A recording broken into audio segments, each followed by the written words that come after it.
다 같이 일어나셔서 하나님께 예배함으로 나아가겠습니다.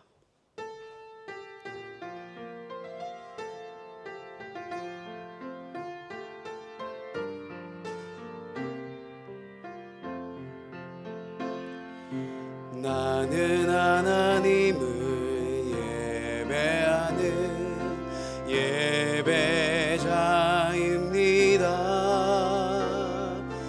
내가 서 있는 곳 어디서나 하나님을 예배합니다.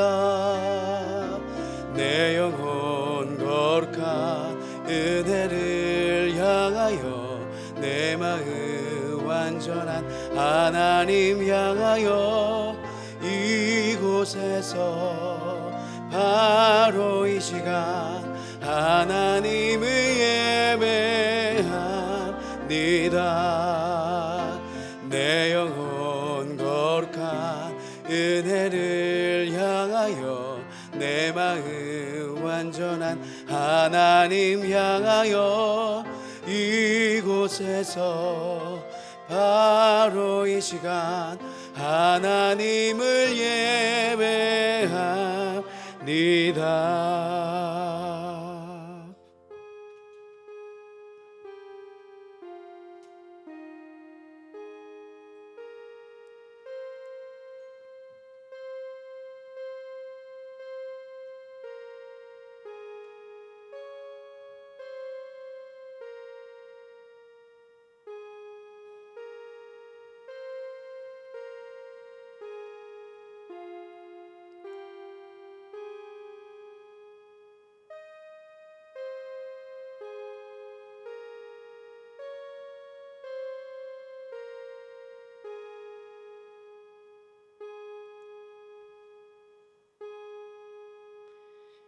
진리의 성령이 오시면 그가 너희를 모든 진리 가운데로 인도하시리니 그가 스스로 말하지 않고 오직 들은 것을 말하며 장래일을 너희에게 알리시리라. 아멘.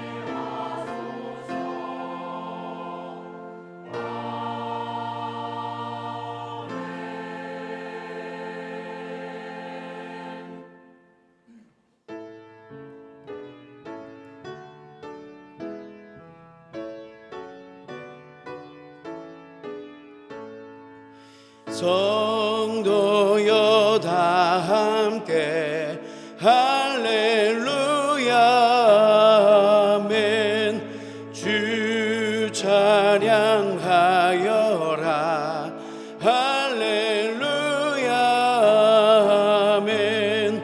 주 보좌 앞에서 택하시는 해를 다 찬송하여라 할렐루야 아멘. 만문을 열어라 할렐루야 아멘. 온 하늘을 열라 할렐루야 아멘. 인도자 되시며 친구가 되신 주 그 사랑 끝없다 할렐루야 아멘. 주 찬양하여라 할렐루야 아멘. 찬양은 끝없다 할렐루야 아멘. 거룩한 집에서 주인 총기리며 네 찬송 부르자 할렐루야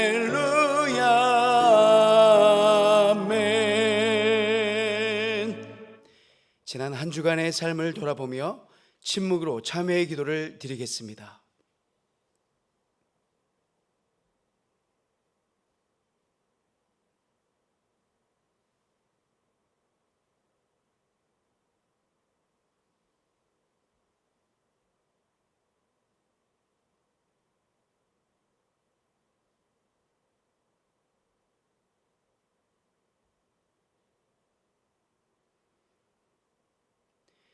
하나님께서 주시는 사죄의 말씀입니다. 그리스도 예수 안에 있는 자에게는 결코 정죄함이 없나니 이는 그리스도 예수 안에 있는 생명의 성령의 법이 죄와 사망의 법에서 너를 해방하였음이라. 아멘.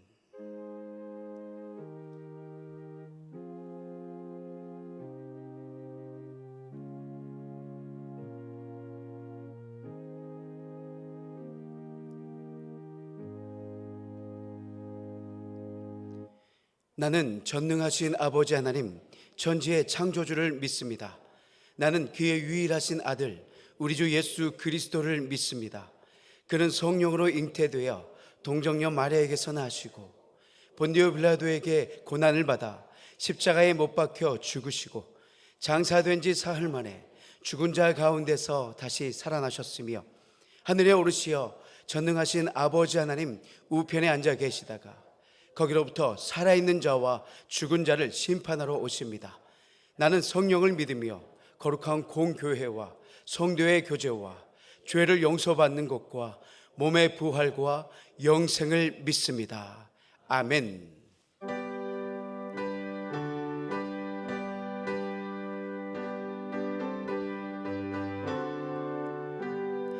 나의 죄를 씻기는 예수의 피밖에 없네. 다시 정케 하기도 예수의 피밖에 없네. 예수의 흘린 피 날 희게 하오니 귀하고 귀하다. 예수의 피밖에 없네.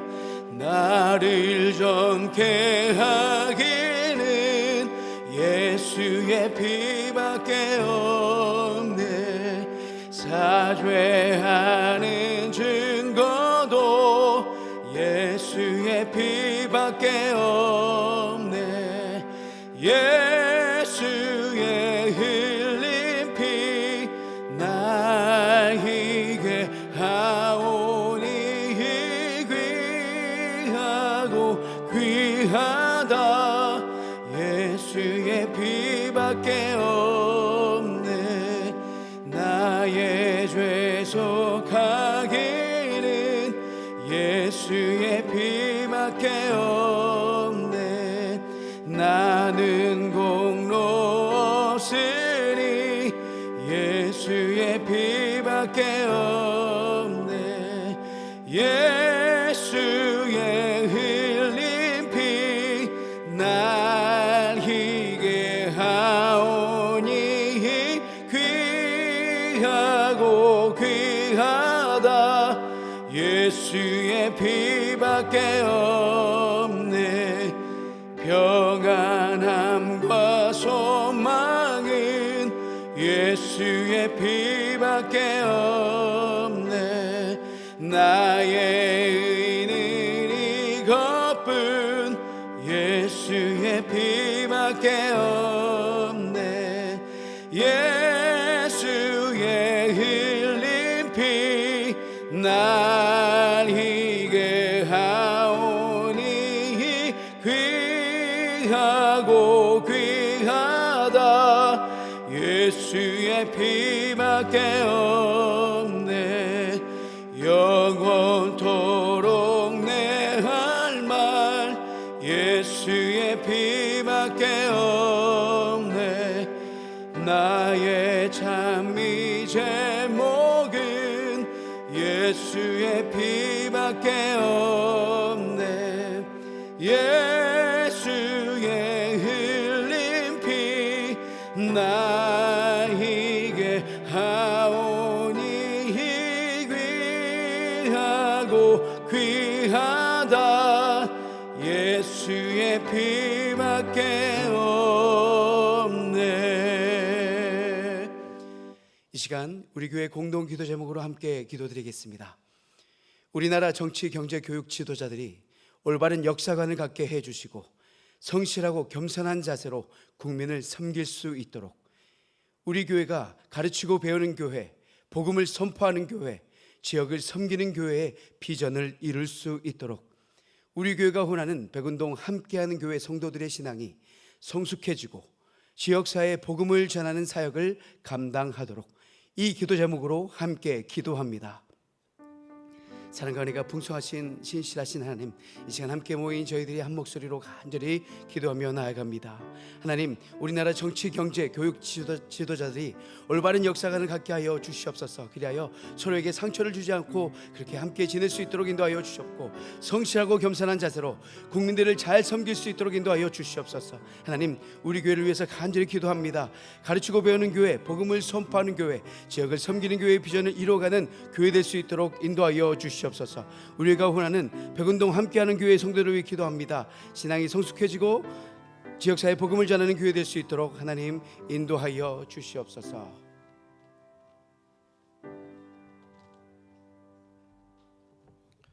사랑과 은혜가 풍성하신 하나님, 주님의 자녀들이 양림교회에 모여 예배를 드릴 수 있는 은혜를 주심에 감사드립니다. 지금 이 순간에도 살아계셔서 역사하시는 아버지께 신령과 진정으로 예배를 드릴 수 있도록 성령님 인도하여 주시옵소서. 주님, 저희는 너무나 연약하여 주님을 바라보지 못하고 세상을 바라보았으며 주님을 의지하기보다 세상의 달콤함을 의지하였음을 고백합니다. 그렇게 한 주간 주님께서 가지 말라는 길을 걸었으며 그 길 위에 많은 죄를 뿌리고 이곳에 있습니다. 주님, 저희를 불쌍히 여기시고 저희 죄를 용서하여 주시옵시고 저희가 주님께서 원하시는 길을 걸을 수 있도록 성령님 붙들어 주시옵소서. 주님, 교육부서에서 진행 중인 직장인 비전스쿨 공동체 성경 읽기, 하나복 제자훈련과 중보기도학교, 그리고 바나바 성김학교 6월 신앙광자를 통하여 성도들이 은혜를 받고 더욱 성장하여서 주님께 귀하게 쓰임받게 해 주시옵소서. 7기 구역 모임을 통해 양림교회 공동체가 주님의 믿음 위에 굳건하게 서게 하시며 7기 구역장님에게 힘과 능력을 주시옵고 구역원들이 구역장을 잘 도와 건강한 양림교회 공동체가 되게 하여 주시옵소서. 또한 그동안 수고했던 6기 구역장들에게 축복하여 주시옵시고 주님의 위로와 평안을 주시길 원합니다. 말씀을 전하시는 김현준 위임 목사님에게 담대함과 성령 충만함을 주시옵시고 선포하신 말씀으로 한 주간 살아가게 하시며 하나님을 찬양하는 믿음 찬양대의 찬양을 기쁘게 받아주시고 주차 봉사와 방송실, 예배위원과 보이지 않는 곳에서 수고하는 모든 이들의 섬김을 기억하여 주시고 저들의 수고가 헛되지 않도록 은혜를 허락하여 주시옵소서. 오직 하나님께만 영광 올려드리는 예배되기를 소원합니다. 감사드리옵고 우리 주 예수 그리스도의 이름으로 기도드립니다. 아멘.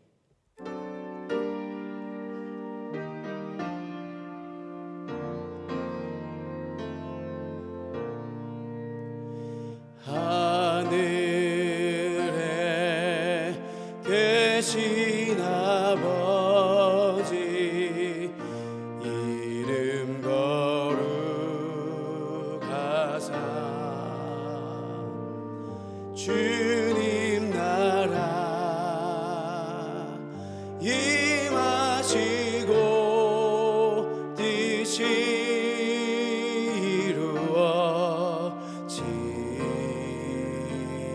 이루어지이다. 일용할 양식 주시고 우리들의 큰 죄 다 용서하시고 또 시험에 들게 마시고 대개 주의 나라 주의 권세 주의 영광 영원히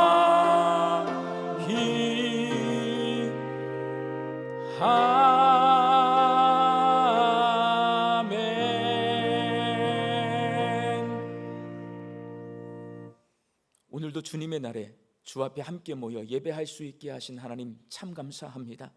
하나님께 예배드리는 이 시간, 하나님의 온 세상의 주인이시고 내 삶의 주인이시고 역사의 주인이심을 고백하는 믿음의 고백을 담아 열의 하나를 구별하여 10의 1조와 감사의 예물과 다른 제목으로 주께 작은 정성을 올려드립니다.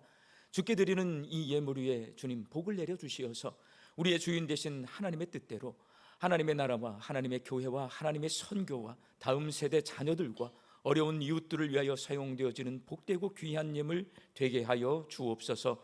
하나님 기도합니다.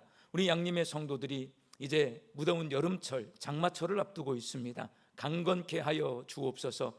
믿음을 주시어서 하나님 주시는 일용할 양식을 거두며 자족과 감사함으로 살게 하여 주옵소서. 흩어져 살고 있는 내 가족과 자녀들이 다른 것 한눈 팔지 않고 오직 한 분 하나님만을 영과 진리로 예배하는 예배자로 살게 하여 주옵소서. 육신 연약하여서 낫기를 간구하는 환우들을 불쌍히 여겨 주시어서 예수님의 능력으로 치유함을 얻게 하여 주시고 오랜 시간 침상에 누워 계시는 장기 환우들과 어르신들이 천국 소망 붙들고 오늘 이 하루를 살게 하여 주옵시며 애쓰고 힘써서 돌보는 가족들 위에 새 힘을 더하여 주옵소서. 예수님의 이름으로 기도하옵나이다. 아멘.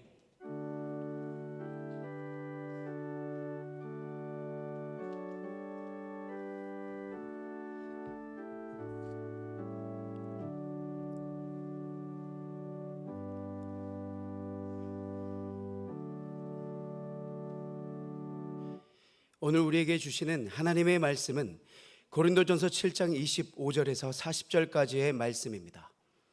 고린도전서 7장 25절에서 40절까지의 말씀을 저와 여러분이 한 절씩 교독하겠습니다.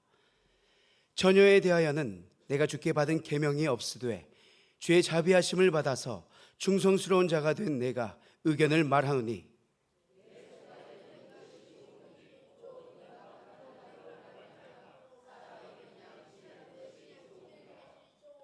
내가 아내에게 매였느냐 노이기를 구하지 말며 아내에게서 노였느냐 아내를 구하지 말라.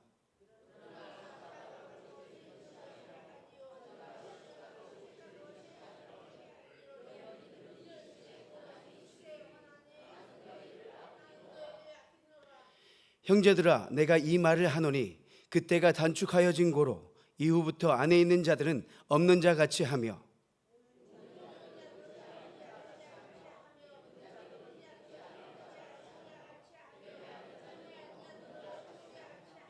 세상 물건을 쓰는 자들은 다 쓰지 못하는 자 같이 하라. 이 세상의 외형은 지나감이니라.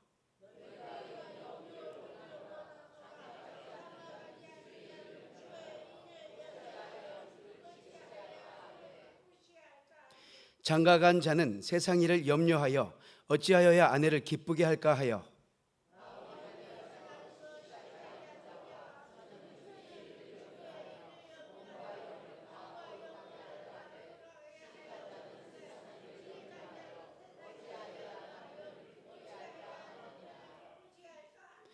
내가 이것을 말함은 너희의 유익을 위함이요 너희에게 올무를 놓으려 함이 아니니 오직 너희로 하여금 이치에 합당하게 하여 흐트러짐이 없이 주를 섬기게 하려 함이라.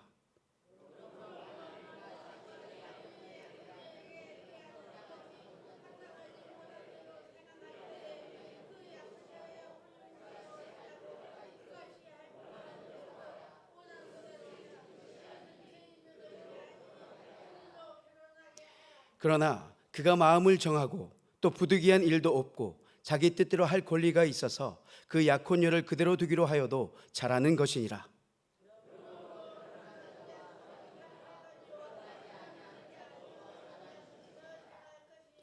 아내는 그 남편이 살아있는 동안에 매어 있다가 남편이 죽으면 자유로워 자기 뜻대로 시집갈 것이나 주 안에서만 할 것이니라.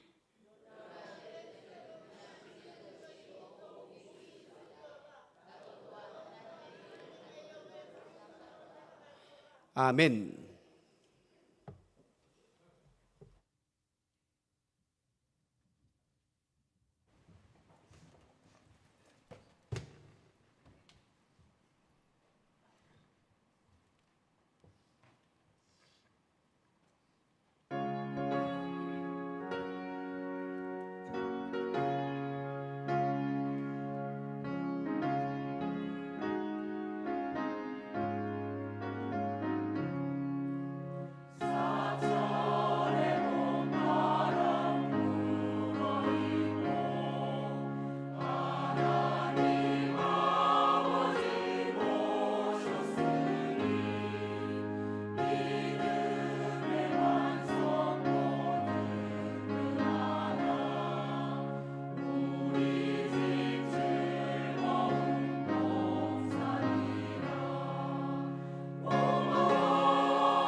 아멘.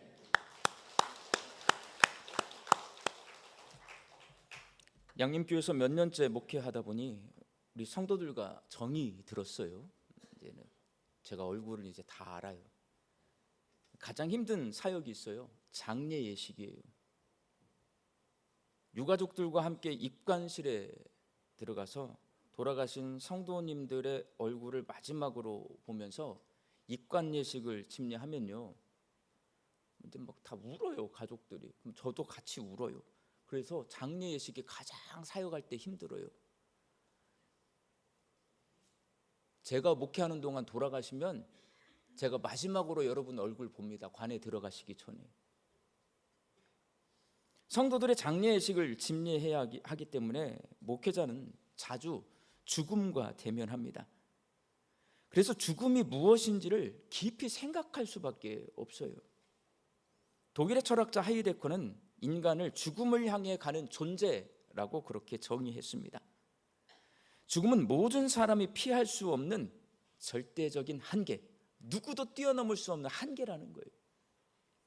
사람이 내가 유한한 존재임을 확인시켜주는 이 죽음은 내가 가진 건강, 젊음, 재산, 심지어 이 육체까지도 내 것이 아니라 잠시 빌려 쓰는 것이다 깨닫게 해줘요.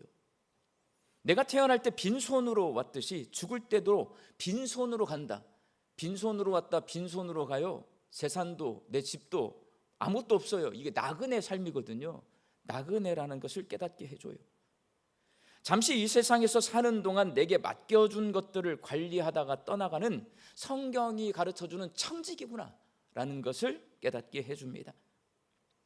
그래서 죽음을 앞둔 사람이 내가 돈을 좀 더 많이 벌었어야 하는데, 내가 좋은 집을 샀어야 했는데 라고 후회하지 않습니다. 여러분, 가족과 주변 사람들에게 사랑합니다, 고맙습니다, 미안합니다 라고 말합니다.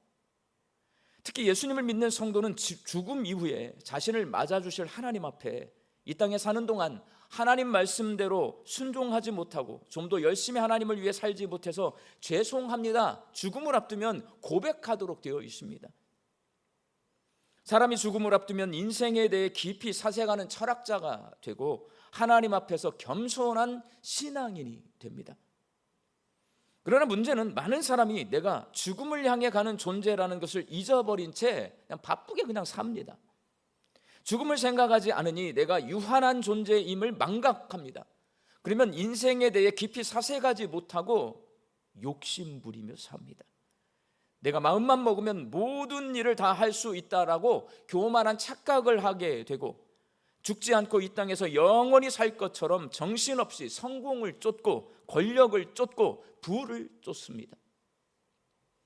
사람이 내가 왜 이 땅에 태어났는지 깊이 생각해야 합니다. 내가 왜 이 땅에 태어났는지 생각해야 하듯이 내가 왜 죽는지, 죽으면 어떻게 되는지, 이 죽음은 도대체 무엇인지를 생각해야 합니다. 죽음은 사람이 어떤 존재인지를 깨닫게 해주고 사람이 철들게 합니다. 그리고 이 죽음 외에 사람이 어떤 존재인지를 깨닫게 해주고 철들게 하는 것이 한 가지 더 있는데, 그것이 바로 예수님의 재림입니다. 예수님의 재림은 세상의 종말을 말합니다. 모든 사람은 언젠가 내 인생이 끝나는 죽음의 날이 온다는 것을 압니다. 그러나 인류의 역사가 끝나는 종말이 있다는 것을 믿는 사람은 생각보다 많지 않습니다. 우리 교회에 다니는 사람들조차도 예수님의 재림을 믿지 못하는 사람이 많이 있습니다. 오늘 본문 말씀에서 사도 바울은 예수님의 재림을 말합니다. 자기가 핍박하던 예수님을 만난 바울은 예수님의 재림을 확실히 믿게 되었습니다. 원래 재림을 안 믿는 사람이, 예수님을 안 믿는 사람이에요. 예수님을 핍박하던 사람이에요. 근데 예수님 만났어요. 예수님이 진짜 살아계시네. 예수님의 재림을 확실히 믿게 되었습니다. 바울은 그 재림이 먼 훗날에 일어날 일이 아니라 자기 살아생전에 내일 아침에 당장이라도 예수님 다시 오실 것으로 생각하고 살았습니다. 그래서 그는 마치 예수님이 당장 내일이라도 오실 것처럼 생각하며 최선을 다해 복음 전하는 사역을 감당했습니다. 오늘 보면 26절 말씀 함께 읽겠습니다. 내 생각에는 이것이 좋으리 곧 임박한 환난으로 말미암아 사람이 그냥 지내는 것이 좋으니라. 여기서 임박한 환란이 세상의 종말인 예수님 재림의 날을 말합니다. 바울은 고린도 교회 성도들에게 예수님이 곧 재림하실 테니 지금 사는 모습 그대로 살라고 말합니다. 고린도전서 7장에서 지금 사는 모습 그대로라는 말은 구체적으로 뭐냐? 아직 결혼하지 않은 사람은 미혼인 그대로, 결혼한 사람은 결혼한 대로, 이혼한 사람은 이혼한 대로, 약혼한 사람은 약혼한 대로 살라는 말인데, 이는 예수님의 재림을 기다리는 성도가 어떻게 살아야 하는지 그 삶의 자세에 대해서 말해주고 있는 것입니다. 평상시에 결혼, 이혼, 재혼, 약혼은 사람에게 가장 중요한 일입니다. 여러분, 결혼 얼마나 중요한 일이에요. 내 인생에서 가장 돈 많이 쓰는 날이 결혼식 날 아니에요? 예? 결혼식 날 원 없이 돈을 쓰잖아요, 여러분. 예.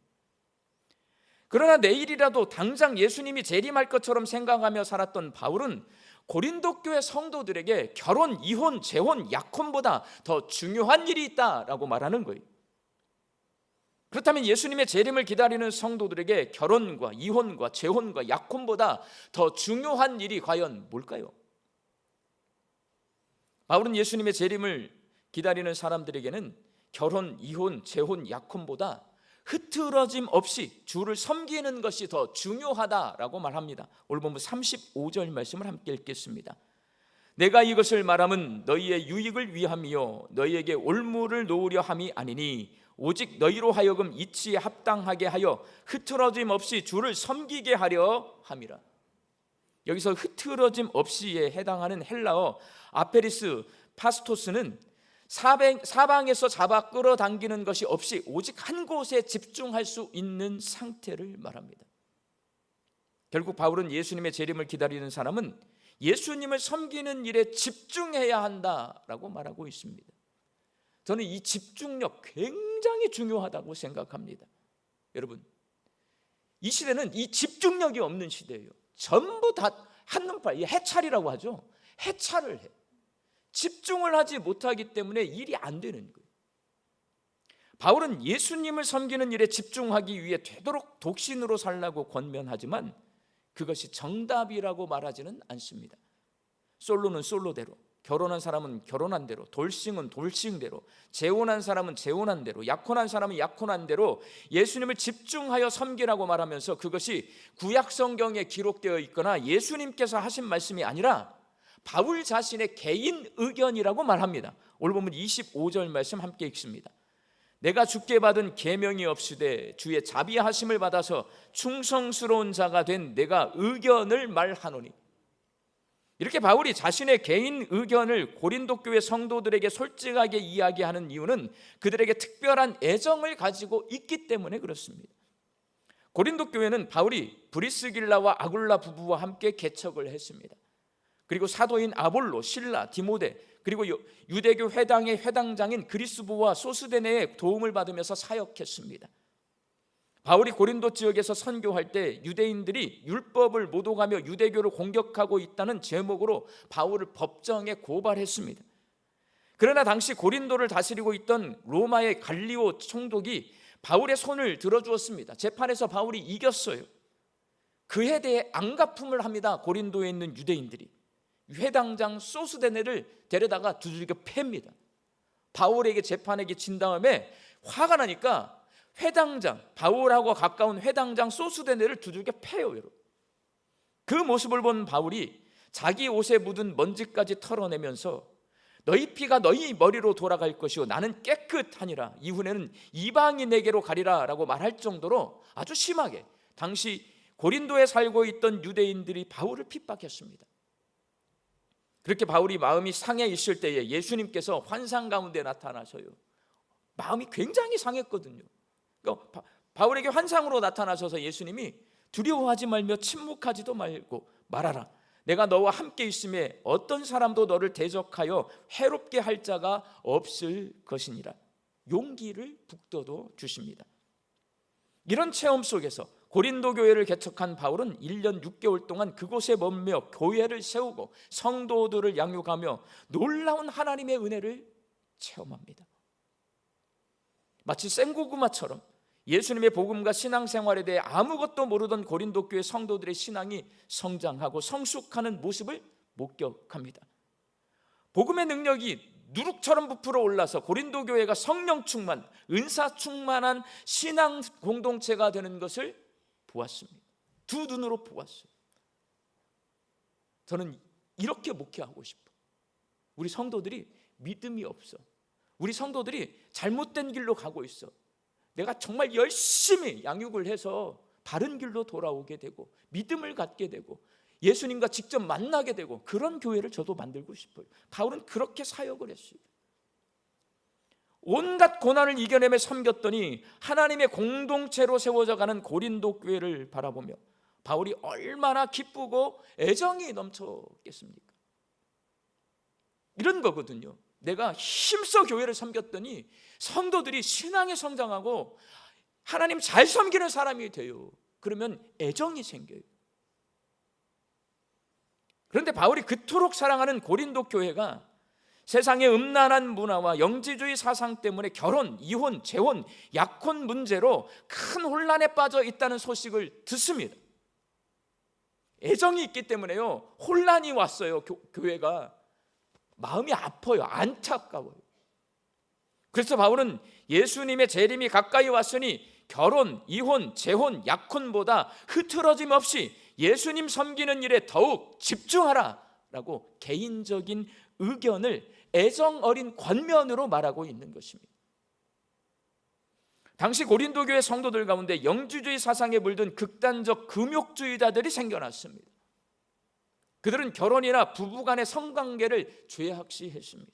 남녀간의 성관계를 죄악시해가지고 결혼하지 말아라. 결혼을 했더라도 부부간에 관계하지 말아라. 그들 때문에 이미 약혼한 사람들이 거룩하게 살기 위해 파혼하고 독신으로 살아야 할지를 고민하게 되었어요. 고린도 교회 성도들 가운데. 이에 관해 바울은 결혼은 죄가 아니다라고 말합니다. 그리고 혼기를 놓쳐가며 억지로 금욕하다가 음행의 죄를 짓는 것보다 하나님의 순리대로 결혼하는 것이 훨씬 유익하다라고 말합니다. 다만 바울은요, 내일 아침에 예수님 오실 걸로 생각하고 살았어요. 그런데 무슨 결혼을 하냐. 결혼한 게 죄는 아니지만 할 수 있으면 흐트러짐 없이 예수님을 섬기는 일에 집중하기 위해서 독신이 더 유리하기 때문에 스스로 절제할 수 있다면 그대로 솔로로 지내는 것이 좋겠다. 개인적인 의견을 말한 겁니다. 그리고 고린도 교회 성도들 가운데는 예수님을 믿지 않는 배우자 때문에 고민하는 성도들이 있었습니다.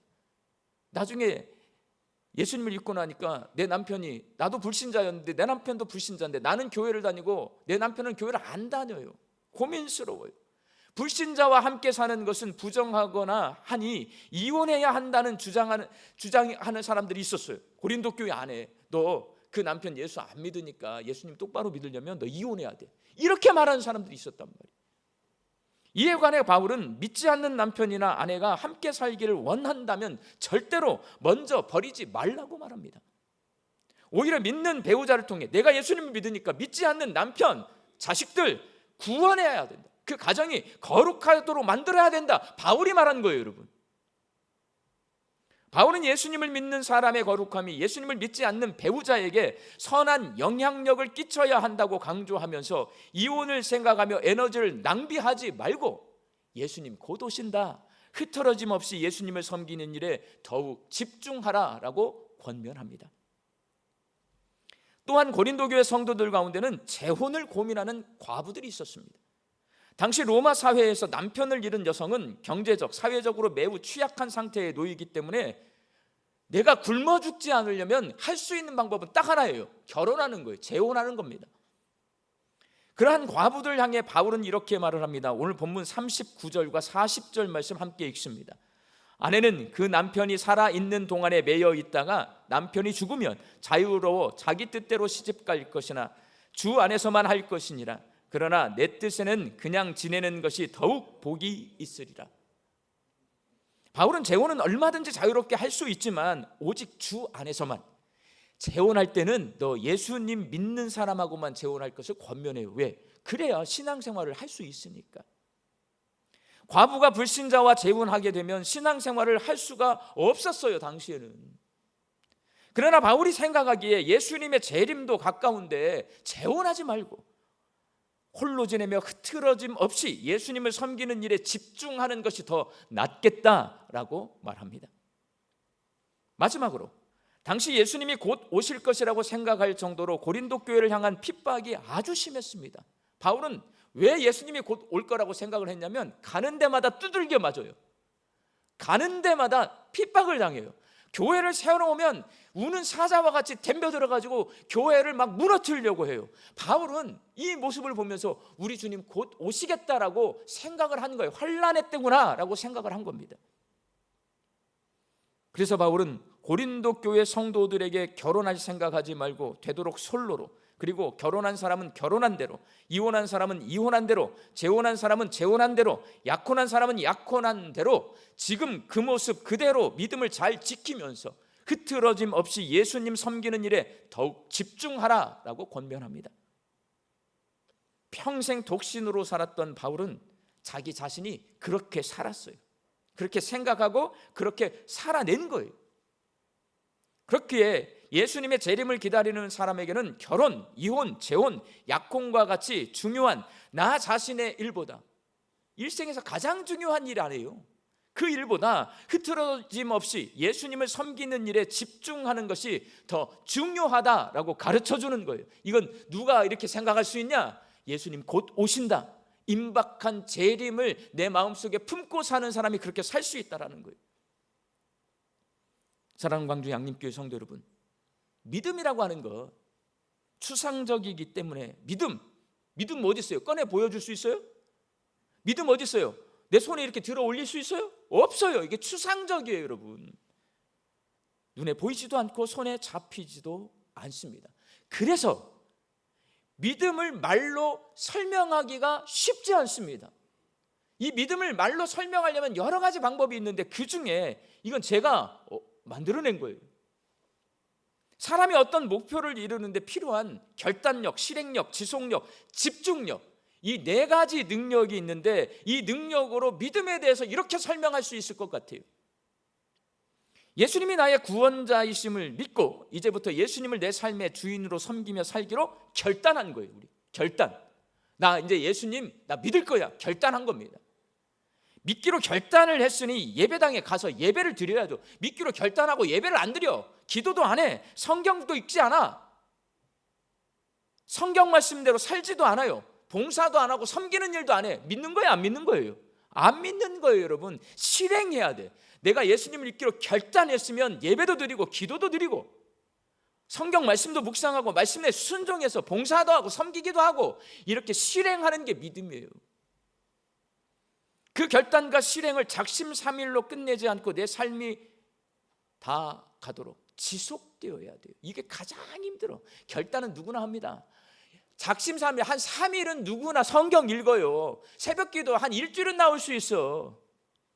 그런데 이게 지속된다? 이게 어려워요. 지속력 필요합니다. 그게 믿음이야. 그 지속을 할 때 중간에 한눈 팔아서 최종 목적지인 예수님을 놓치고 다른 방향으로 나아가서 잘못되지 않도록 이게 집중하는 것. 지속력은요, 어떨 때 지속이 되냐? 집중할 때 지속이 됩니다. 집중할 때. 저는 이 집중이 믿음의 실력이라고 봐요. 집중하냐 못하냐, 공부를 잘하냐 못하냐, 실력이 있냐 없냐는 이 집중력이 얼마나 오래 가냐, 지속되냐예요. 여러분, 집중하지 않거든. 금방 한눈 팔거든. 집중력을 딱 잃어버리는 순간 믿음은 어디로 가냐? 예수님을 바라보지 않아요. 딴 데로 갑니다. 최종 목적지에 도달하지 못해요. 예수님을 바라보지 않고 딴 데로 가요. 화살이 날아갔는데 집중이 안 돼가지고 다른 관역에 가서 맞아. 그걸 죄라고 해요. 믿음이 없으면 죄예요, 여러분. 흐트러짐 없이 주를 섬기라는 바울의 권면은 믿음에 관한 말씀이고 집중력에 관한 말씀인 것입니다. 이탈리아 출신의 기업가인 프란체스코 시릴로라고 하는 사람이 있어요. 시릴로. 이 사람은 산만한 성격을 가지고 있어요. 저도 산만한 사람입니다. 원래 저는 성격 유형 중에 감성형이에요. 극단적인 감성형이에요. 성격 유형 중에 저는요, 이랬다 저랬다 하는 게 10이면 10이에요. 10. 이걸 제가 훈련받아서 지금 여기까지 끌고 온 거예요. 시릴로가 그런 사람이에요. 공부를 하려고 딱 앉으면 갑자기 밥 먹어야 되는데 딴 생각이 나는 거예요. 이런 사람 많이 있거든요, 여러분. 그 사람은 공부하면 안 돼요, 원래. 딴 거 하는 거예요. 생각나는 거 하는 거예요. 발명하고 이래야 돼요, 여러분. 이 시릴로가 공부를 해야 되는데 자꾸 딴 생각을 하고 앉아있으면 화장실 가고 있고, 앉아있으면 물 뜨러 가고 싶고, 이러는 걸 자기를 발견한 거예요. 이거 어떻게 하지? 하고 하다가 주방에서 요리할 때 타이머 있잖아요, 타이머. 토마토 모양, 토마토라면 또 우리 집사람한테 혼나. 사투리래. 토마토 모양의 타이머. 음식할 때 켜놓잖아요. 가져다가 25분에 맞췄어요. 그리고 25분이 되면 띵 하면 그 25분 동안은 열심히 공부해서 집중하는 거예요. 5분 동안 쉬는 거예요. 타이머를 25분 동안 또 열심히 공부하는 거예요. 그리고 5분 동안 쉬는 거예요. 그랬더니 이게 집중이 되는 거예요, 여러분.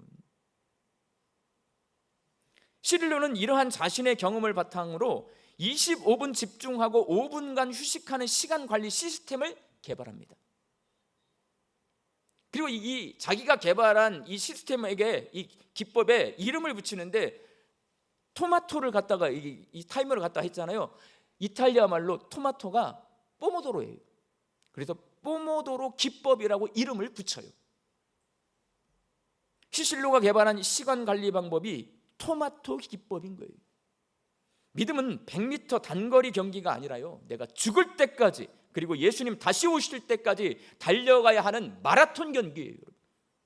이 경기에 참여해야겠다는 결단력, 달리기 시작하는 실행력, 그리고 고린 지점을 향해 달려가는 지속력이 필요한데요, 오랜 시간 동안 달리기 코스를 벗어나지 않고 꼬린 지점까지 끝까지 달려가려면 집중력이 반드시 필요합니다, 여러분.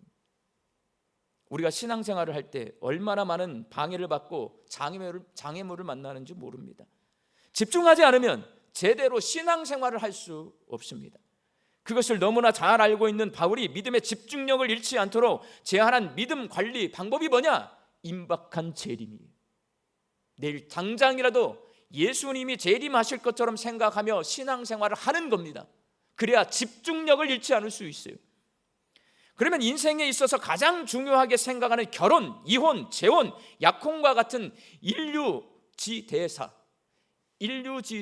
인륜지대사. 사람이 사는 모든 도리 중에 가장 큰 일, 결혼. 그것보다도 예수님을 섬기는 일을 더 중요하게 생각하며 흐트러지지 않고 집중하여서 예수님을 섬길 수 있다는 것을 바울이 몸소 보여주었습니다. 저는 이 바울이 너무 멋있어 보입니다. 목회를 할 때 목사님들이요, 저를 포함해서 다 마찬가지예요. 딴 데 신경을 씁니다. 딴 데. 내가 공부를 열심히 해가지고 박사학위를 따면 나를 담임 목사로 데려갔지 천만의 콩떡이에요. 그렇게 해서 담임 목사 못 가. 취미생활을 합니다. 바람나 집중해야 됩니다. 어디에 집중해야 되냐? 목회자는 교회와 성도에게 집중하는 거예요. 책을 많이 안 읽어도요, 바울처럼 살면, 내가 삶으로 보여주면 얼마든지 성도들이 나를 리더로 믿고 따라옵니다. 성도들도 마찬가지입니다. 예수님께 집중하셔야 이 험악한 세상 속에서 믿음 잃지 않고 구원을 향해 달려갈 수 있습니다. 성경은 말해요, 우는 사자와 같이 우리 예수 믿는 사람들을 넘어뜨리려고 사단이 달려든다. 거기서 내가 아무렇지도 않게 믿음을 지키며 살 수 있는 방법은 딱 하나예요. 예수님 내일 곧 오신다. 물을 테면 물어라. 내 팔 하나 먹어라. 이거 먹어라. 나는 예수님 섬기는 일에 내가 집중할 거다. 이 사람이 믿음을 지켜내며 살 수 있습니다. 광주 양림교회 성도들이 예수님이 내일 재림하신다는 마음으로 온갖 잡다한 세상 일들에 마음을 뺏기지 않고 집중하여서 예수님을 섬기는 믿음의 사람들이 되시기를 주의 이름으로 축원합니다. 기도하겠습니다. 하나님, 저희들이 바쁜 일상 속에서 믿음 없는 사람처럼 살 때가 많습니다. 오늘 주신 말씀을 통해 바울처럼 내일 예수님이 다시 오실지도 모른다고 생각하며 살기로 결단합니다.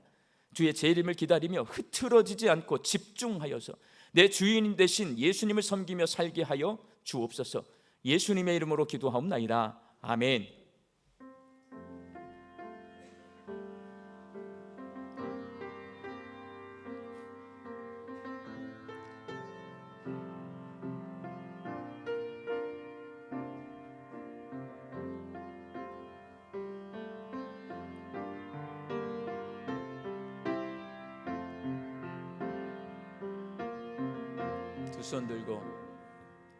두 손 들고 찬양합니다.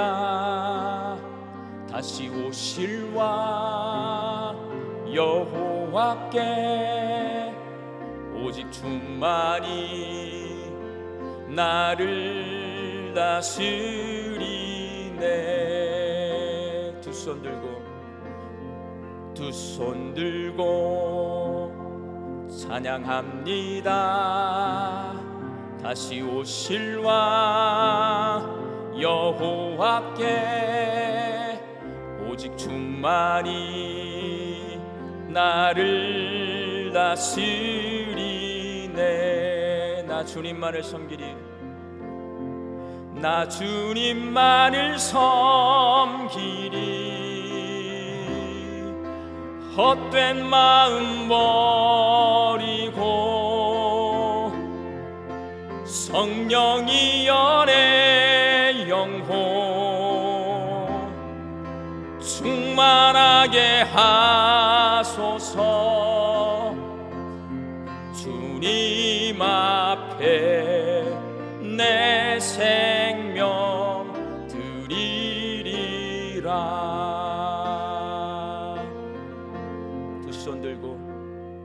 두 손 들고 찬양합니다. 다시 오실 왕 여호와께 오직 주만이 나를 다스리네.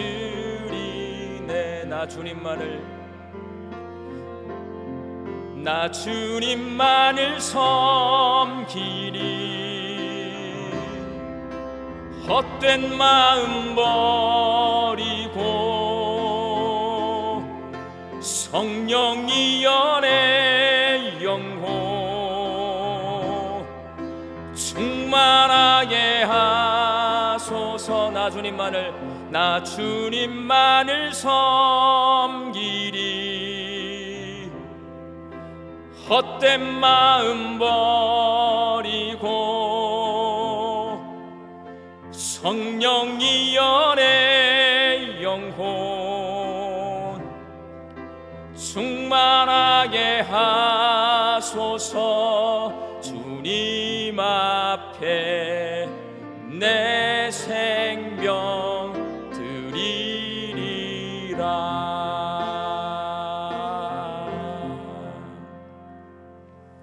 이제는 우리 주 예수 그리스도의 은혜와 하나님의 크신 사랑하심과 성령님의 교통하심이 내일 아침에 예수님이 재림하실 수 있다라고 생각하며 오늘 흐트러지지 않고 집중하여서 예수님을 섬기며 살기로 결단하는 광주 양림교회 성도들의 머리 위에와 일터와 가정 위에 이제로부터 영원히 함께 계시기를 축원하옵나이다. 아멘.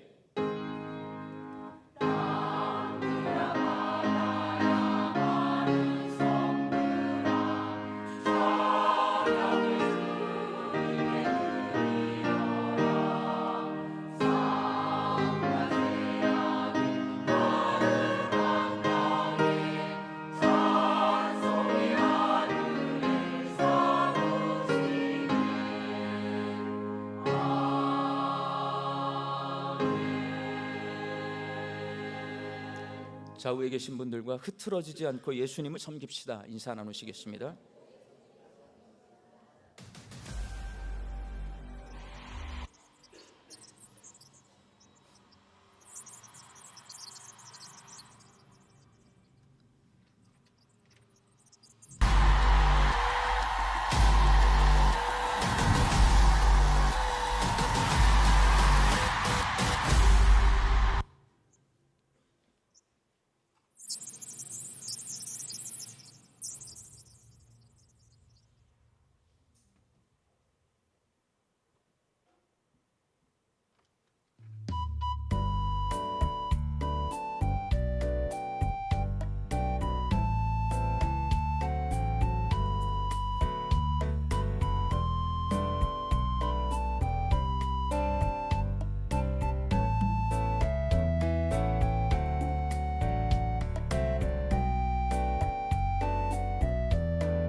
여러분들이 선교와 전도를 위한 1만 원 헌금 해주셨는데 우리 교회 예산 1,600만 원 포함해서 9,115만 6천 원 헌금이 이렇게 들어와 있어요. 그래서 완팀약, 인곡 각막 이식 및 백내장 수술 이제 보인대요. 보여요, 여러분. 저렇게 애가 수술을 받아서 평생 한 번도 앞을 못 보다가 지금 앞을 보게 되어서 아빠 얼굴을 보게 되었어요. 선한 청지기교회 지붕 방수 공사 물이 샜어요. 장마철을 앞두고 목사님이 저거 공사를 빨리 하려고 되게 애를 달았는데 공사가 이번 주간에 끝났습니다, 여러분. 장흥 장덕교회 사택 수리 제가 다녀왔는데요. 사택 수리 하고 있어요. 우리 김중곤 목사님과 사모님 얼굴이 이렇게 사택을 수리 중에 있습니다. 나중에 사택이 다 수리되면 사진으로 보여드릴게요. 그리고 라오스 넉락교회 목회자 교육관 건축은 라오스가요. 우리나라는 여러분 진짜 하나님 앞에 감사헌금 해야 돼. 휘발유 값이 몇 배가 올랐어요. 차를 타고 다닐 수 없을 정도로. 거기는 모든 자재를 다 수입을 해요. 그래서 지금 건축을 할 수가 없어요. 왜냐하면 건축 비용이 몇 배가 올랐어. 조금 기다려야 됩니다. 이 교회들을 위해서 기도해 주시기 바랍니다.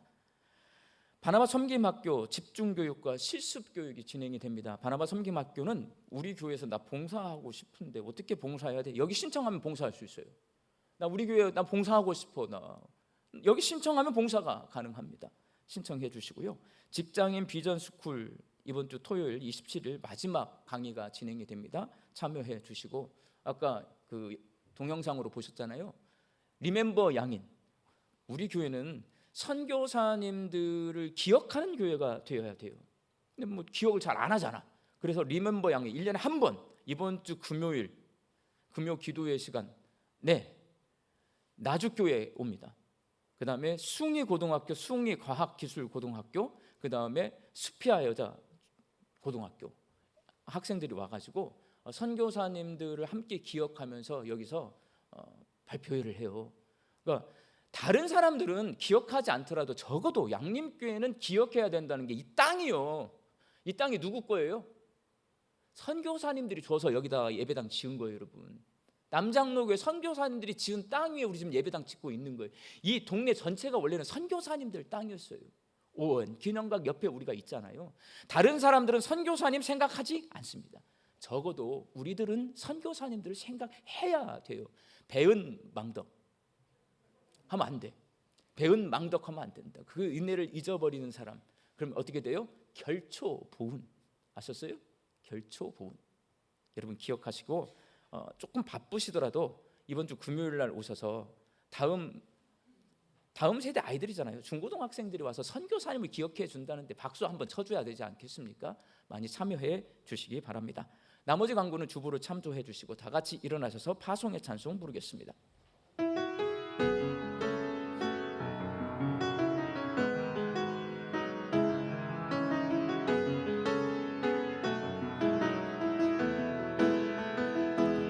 평강의 주께서 너와 함께 하시고 평강의 주께서 너를 축복하시고 평강의 주께서 너의 모든 삶 속에 평강 더하시기를 원하노라. 평강의 주께서 너와 함께 하시고 평강의 주께서 너를 축복하시고 평강의 주께서